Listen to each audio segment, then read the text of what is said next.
తల్లిని కళ్ళు కప్పి, తండ్రి కళ్ళు కప్పి, పెద్దల కళ్ళు కప్పి ఏవేవో చూస్తావు.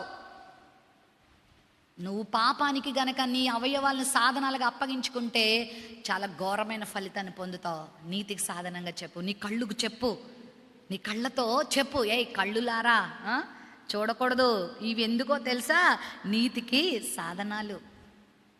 నువ్వు మనుషులకి భయపడి కాదు బ్రతికేది, దేవునికి భయపడి బ్రతుకు. నోటికి చెప్పు, నోరా నువ్వు నీతికి సాధనంగా అప్పగించబడ్డావు కాబట్టి ఈ నోటితో బూతులు మాట్లాడొద్దు, ఈ నోటితో అబద్ధాలు మాట్లాడొద్దు, ఈ నోటితో నువ్వు అసలు మరి వక్రమైనటువంటి మాటలు మాట్లాడొద్దు, అశ్లీలమైన మాటలు మాట్లాడొద్దు, భయంకరమైన జోకులు మాట్లాడొద్దు, పోకిరి మాటలు మాట్లాడొద్దు, సరసోక్తులు మాట్లాడొద్దు.